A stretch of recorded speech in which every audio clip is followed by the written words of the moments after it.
IPL మొత్తానికి కొంచెం తక్కువ ఫ్యాన్స్, తక్కువ టీఆర్పీ రేటింగ్స్ ఉన్న రెండు టీముల గురించి అయితే మాట్లాడుకుందాం. అది ఒకటి పంజాబ్ కింగ్స్, ఇంకోటి రాజస్థాన్ రాయల్స్. ఎందుకంటే ఇండియా స్టార్ ప్లేయర్స్ కానీ ఫారెన్ స్టార్ ప్లేయర్స్ కానీ ఎవరు పెద్ద ఉండరు ఇందులో. కొంచెం రాజస్థాన్ రాయల్స్ ఈ మధ్యన సంజు శాంసన్ ఫ్యాన్స్ వలన కొంచెం టీఆర్పీ రేటింగ్స్ కానీ ఇమేజ్ కానీ కొంచెం పెరిగిందని చెప్పాలి.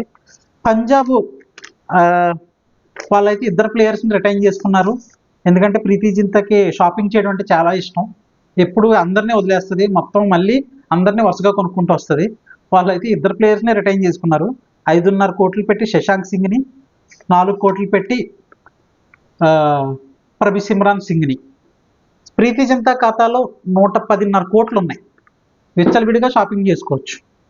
సో ఆర్టీఎం ఆప్షన్ ద్వారా వీళ్ళు 4 ప్లేయర్ని అయితే తీసుకోవచ్చు. వీళ్ళు వదిలేసిన ప్లేయర్ ఎవరెవరంటే Harshdeep Singh, Matthew Short, Jitesh Sharma, Sikandar Raza, Rishi Dhawan, Liam Livingstone, Nathan Ellis, Sam Curran, Kagiso Rabada, Harpreet Brar, Rahul Chahar, Shivam Singh, Harshal Patel, Chris Woakes, Rilee Rossouw. వీళ్ళందరినీ వదిలేసింది. మరి 110 కోట్లు పెట్టి ఆర్టీఎం ఆప్షన్ ద్వారా వీళ్ళు ఎవరిని తీసుకుంటుంది, కొత్త ప్లేయర్స్ని ఎవరిని స్టార్ ప్లేయర్స్ని కొనుక్కునే అవకాశం కూడా, డబ్బులు కూడా ప్రీతి జింతాకే పంజాబ్ టీం మాత్రమే ఉన్నాయి. నాకు తెలుసుంటే 4 ప్లేయర్స్ వీళ్ళు ఆర్టీఎం ద్వారా తీసుకునేది ఎవరెవరినని నా కామెంట్ ఏంటంటే Harshdeep Singh, Jitesh Sharma, Liam Livingstone, Kagiso Rabada. నా థింకింగ్ బట్టి నేను వీళ్ళని మాత్రం ఉంచుకుంటుందని అనుకుంటున్నాను. ఏమో ఆ మనస్తత్వం ఎప్పుడు చెప్పలేదు, ఎందుకంటే ఆర్టీఎం ద్వారా కూడా ఎవరిని ఎప్పుడు తీసుకోదు, మళ్ళీ కొత్త టీంనే తీసుకుంటుంది ఎప్పుడుని. Next last but not least Rajasthan Royals team గురించి మాట్లాడుకుందాం. వాళ్ళైతే 6 ప్లేయర్స్ని రిటైన్ చేసుకున్నారు. ఎందుకంటే వాళ్ళు ఒక టీంని రిటైన్ చేసుకోవడం అంటే వాళ్ళు ఒక ఫ్యామిలీలా ఫీల్ అవుతారు అనమాట. అందుకు 6 చెన్నై కానీ వీళ్ళు కానీ ఎక్కువ జనాల్ని, ఎక్కువ ప్లేయర్స్ని వదలదు. అలాగే ఈసారి జనరల్గా ఎప్పుడు రాజస్థాన్ రాయల్స్ కూడా అలాగే ప్రీతి జింతా బాటలో నడిచేది. కాకపోతే ఈసారి అయితే 6 ప్లేయర్ని అయితే రిటైన్ చేసుకుంది. ఎందుకంటే సంజు శాంసన్ ఆఫ్టర్ రిషబ్ పంట్ కానీ ముందు కానీ ఈక్వల్ ఫ్యాన్ బేస్ ఉన్న సంజు శాంసన్ అయితే తీసుకుంది. యశస్వి జైస్వాల్ 18 కోట్లు, సంజు శాంసన్ 18 కోట్లు పెట్టి తీసుకుంది.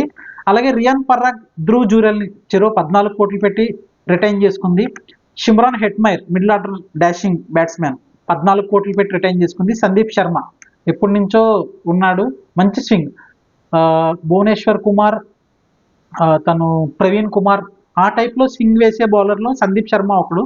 తనను 4 కోట్లు పెట్టి రిటైన్ చేసుకుంది. సందీప్ శర్మలో అబ్జర్వ్ చేసింది ఏంటంటే మొత్తం అన్ని మ్యాచ్లో 2-3 మ్యాచ్లు అయితే మంచి ఇంపాక్ట్ చూపిస్తాడు, మంచి బౌలింగ్ వేస్తాడు. సో వాళ్ళ పర్సులో ఉన్న అమౌంట్ ఏంటంటే ఇంకా 41 కోట్లు ఉన్నాయి. ఆర్టీఎం ఆప్షన్ అయితే లేదు, ఎందుకంటే వీళ్ళు 6 ప్లేయర్ని రిటైన్ చేసుకున్నారు. వీళ్ళు వదిలేసిన ప్లేయర్లు ఎవరెవరు ఉన్నారంటే అందులో మరి జోస్ బట్లర్ని వదిలేసింది. మరి జోస్ బట్లర్ ఏ టీంకి వెళ్తాడో చూడాలి. అలాగే రవిచంద్ర అశ్విన్ వదిలేసింది. నవదీప్ సైని, ట్రెంట్ బోల్ట్, యజువేంద్ర చహల్, శుభం దుబే, ప్రసిద్ధి కృష్ణ, అడమ్ జంపా వీళ్ళని అయితే మరి వదిలేసింది. వీళ్ళని రిటైన్ చేసుకోవడానికి కూడా లేదు, ఆక్షన్లో కొనుక్కోవడం తప్ప. ఈసారి హాట్ ఫేవరెట్ అయిన ఒక బ్యాట్స్మెన్ అయిన ఓపెనర్ బ్యాట్స్మెన్ జోస్ బట్లర్ని ఎవరు దక్కించుకుంటారో చూడాలి. నా యొక్క కామెంట్ ఏంటంటే జోస్ బట్లర్ను బహుశా నాకు తెలుసుండి ముంబై ఇండియన్స్కి వెళ్తాడేమో అని నేను అనుకుంటున్నాను. మీ యొక్క కామెంట్ మీ యొక్క కామెంట్లో తెలియజేస్తారని మనస్ఫూర్తిగా కోరుకుంటున్నాను.